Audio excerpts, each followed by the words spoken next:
I was about 17 years old when the war reached our doorstep. I was born in the city of Ludmir, Wolodymyr-Wolynskyi. Our family consisted of 6 people: my mother, Ethel, my father, Zvi, myself, my 2 sisters who still lived at home, Chava and Sarah, and another sister, Shoshana, who had immigrated to the land of Israel before the war out of genuine Zionist conviction. We were a deeply Zionist family. We were traditionally observant Jews. My father served as a gabbai, synagogue trustee, in one of the many synagogues in our town. We lived on the eastern outskirts of the city, near forests and open fields, in modest rural homes. My father cultivated wheat and barley on our land, and we also owned a wooded plot where we cut timber and sold it to anyone who needed it. I helped him with everything. On the eve of the Nazi invasion, Ludmir had a population of approximately 37,000 people, including around 20,000 Jews. By the end of the war, the city lay in ruins, and only a few dozen of its Jewish residents had survived.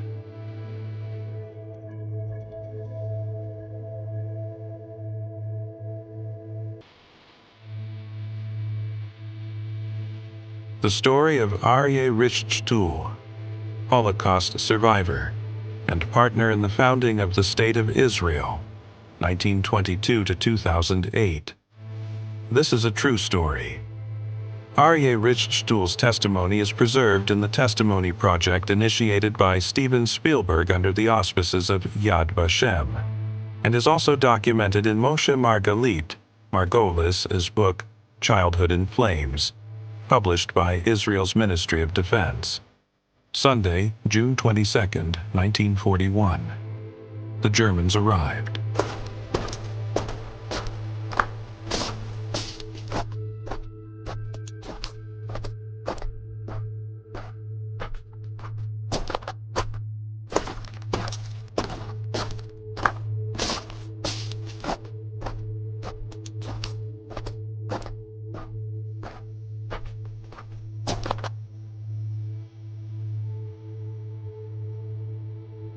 We had emerged from our hiding place to get some fresh air when, suddenly, the Germans and their Ukrainian collaborators appeared out of nowhere. They captured everyone they found. Outside, horrifying screams filled the air.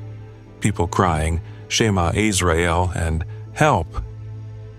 From that moment on, I never saw my mother, my sister Sarah, or her 2 children again. I grabbed my father's hand and the hand of my little sister Chava and pulled them back, running toward the hiding place behind our house.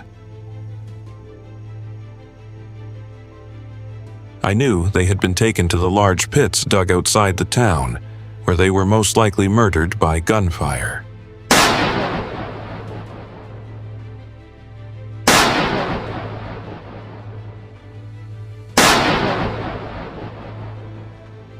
I wanted to join the partisans and begin fighting the Germans and the Ukrainians, but they would not accept anyone who did not already possess a weapon.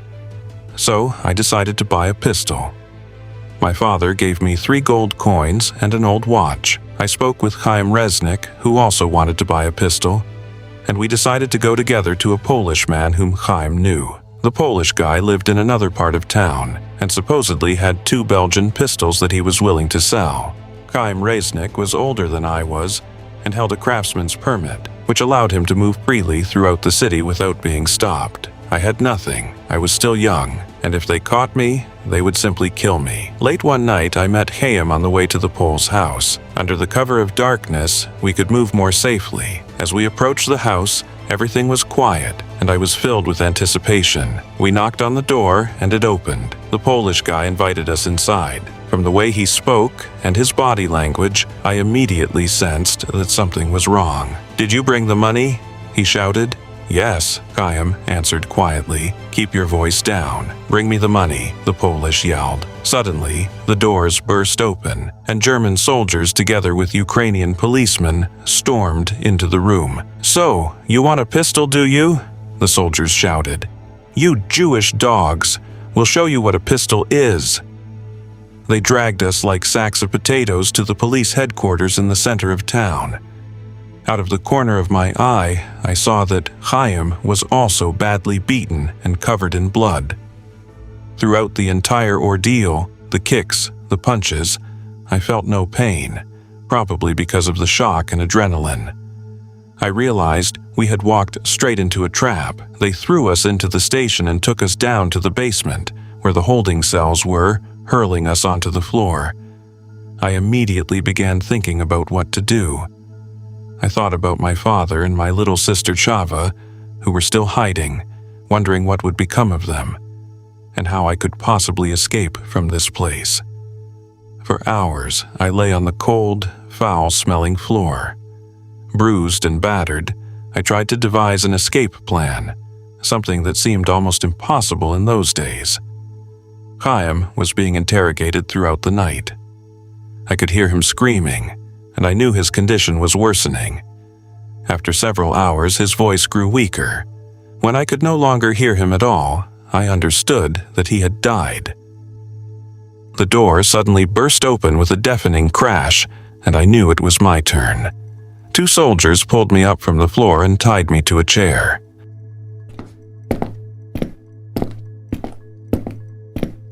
A German officer entered, blonde, impeccably dressed, with piercing blue eyes. His face was only inches from mine, and I could see the fire of anger and hatred burning in his eyes. Du willst dir eine Waffe kaufen, du dreckiges Judenschwein? Du wirst diesen jüdischen Hund finden. Then, bang! A crushing blow sent me back to the floor, blood streaming from my face. "I have gold coins!" I shouted at the top of my lungs. "I have gold coins!" Silence fell over the room. The German officer stopped and stared at me. "Where are they, Jew? Where?" he shouted. "I have gold coins, even watches and rings. It's my family's treasure," I replied confidently. The officer leaned toward me, slammed me against the wall, and said angrily, "In the morning, you'll show me where it is. I'll make sure you're taken care of." At that moment, I knew I had bought myself a little more time. The truth was, I had nothing. Morning came. "Get up, we're going." With my hands bound behind my back, I walked ahead of the German officer. The 2 of us made our way through the streets of the city in the early morning hours. A strange procession through a town just beginning to awaken. The German kept shoving me from behind, urging me to move faster. I led him to the house of Lipa, my father's uncle. I knew the place well. It stood on the edge of town near the open fields. We arrived. "It's here, sir," I said, looking toward 2 cellar doors protruding from the ground beside the house. The German unlocked my handcuffs. "Don't try anything," he warned. "If you make one move, I'll shoot you right here." "It's down here in the cellar," I said as I pulled open the cellar door. It was the family's underground storage room where they kept food through the winter. The moment the door opened, I leaped down into the cellar. It was about 2.5 to 3 meters deep. The German remained above, momentarily caught off guard. "Come down, sir," I called. "It's in here, just a moment." "I'm going to find a ladder," the German replied. The instant he turned away, I rushed deeper into the cellar. At the far end was a narrow passageway leading to another door. I flung it open and sprinted out toward the street. The officer realized I had tricked him and began shouting. I ran through the streets of the city with German soldiers and Ukrainian policemen chasing after me. "They'll never catch me," I told myself as I ran like a gazelle.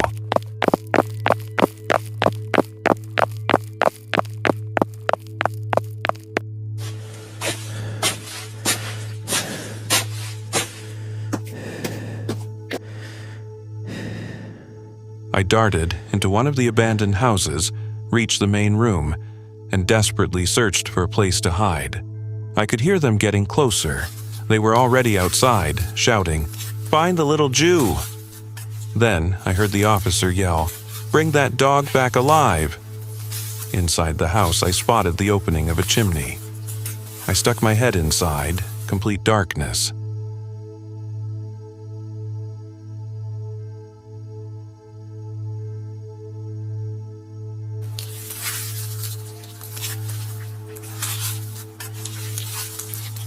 I began climbing upward, trying to reach the roof.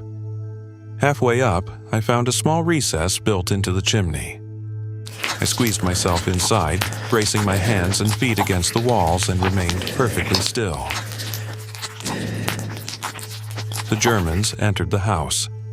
They shouted, searched every room, looked everywhere, and finally left. I stayed hidden there until nightfall without moving. I spent the entire day inside that chimney. They were not going to catch me. I refused to give up. The night fell.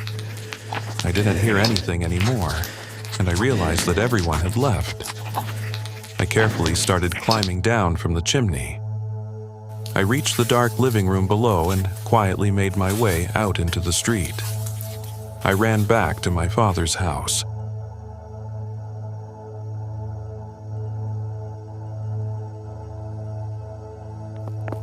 That night, I returned to our home. My father embraced me with overwhelming emotion. "I thought they had killed you," he said. "People saw them arrest you with Chaim Resnick."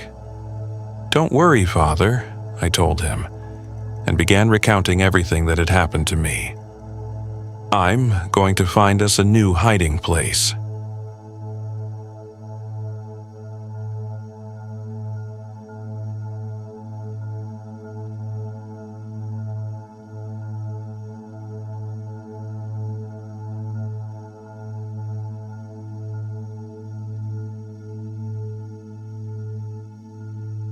I set out toward the forest and the surrounding fields. I went to the Polish village of Trosianka, where I sought the help of a man named Ludwik Pojo. He agreed to shelter us, for a price, of course. My younger sister Chava was hidden with another Polish family not far from us. They made her a cowherd, and they grew very fond of her. My father and I found refuge with the Pojo family. Hiding us placed them in constant mortal danger. We helped them with their work, mostly in the barn, where we remained out of sight. They treated us kindly, bringing us food, clothing, and water.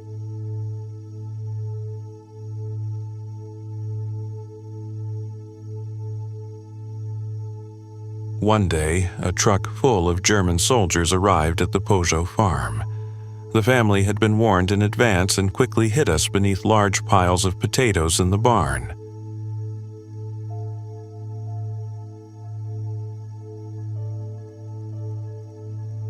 As the danger increased, we moved into a nearby forest. We dug a pit in the ground and concealed ourselves beneath trees, branches, and leaves. We lay there for weeks. At night, we would quietly return to the Pojo family to receive a little food and water before making our way back to the forest again. One day, I visited my little sister Chava and saw that she was doing well. When I returned another time, one of the neighbors told me that Ukrainian collaborators had informed the Germans about her. She had been taken away and murdered, most likely during the third action in our town. I never learned exactly how or when she died. At one point, I left the forest to search for food and wander for a while. When I returned, my father was gone. I went to the Polish family and they told me that a group of Ukrainians had found him, murdered him, and thrown his body into a well. The Polish villagers later recovered his body and buried him in the forest. I saw the well. I saw the blood. I knew it had happened on the 4th day of the Hebrew month of Shevat in 1943. I loved my father deeply, and we had been inseparable. After his death, I no longer had any reason to remain there. I fled. Later, I joined the newly formed Polish army established by Wanda Wasilewska under Soviet sponsorship. I trained for several months as an artilleryman. We traveled by train across Poland for months until we reached Rembertov, where I was wounded in the thigh by shrapnel from a German bomb. I spent 3 months in a military hospital. After my recovery, I escaped to Czechoslovakia and from there continued to Italy, where I entered the UCEI transit camps that prepared Jewish survivors for immigration to the land of Israel. In August 1946, I boarded the small immigrant ship Kaf Gimel Yordei Hasira, the 23 who went down to the sea. The vessel sailed from Bocca di Magra, Italy, carrying 790 Jewish immigrants. Because of engine failure, it was intercepted at sea by the British destroyer HMS Ocean Vigor. Our ship was towed to the port of Haifa.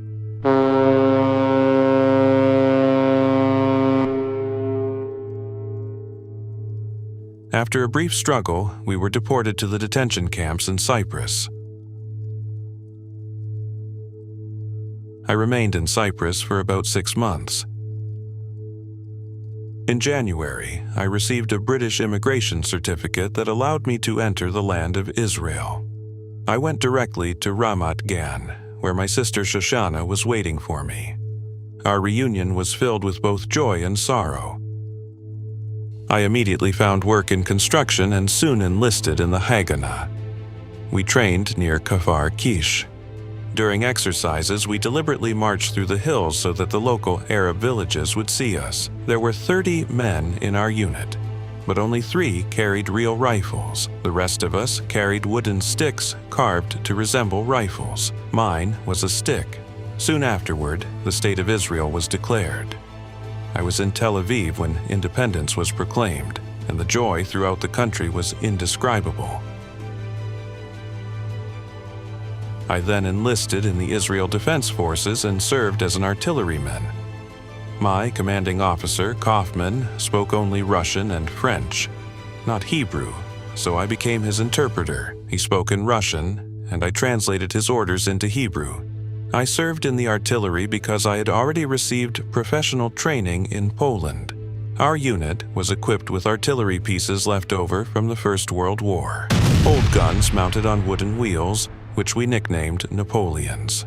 We were sent into battle and helped liberate the occupied settlement of Gezer, followed by the nearby cities of Ramla and Lod. A few months later, we took part in Operation Yoav, positioning our artillery on the outskirts of Beersheba. Beersheba was liberated, and the Egyptian forces fled in haste, leaving everything behind. The War of Independence came to an end.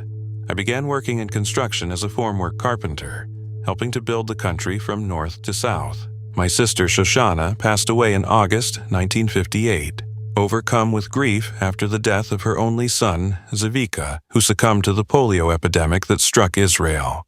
I married Regina, a fellow Holocaust survivor whose entire family had been murdered. Together, we had 2 sons, Ami and Moshe, and I have 1 granddaughter, Merav.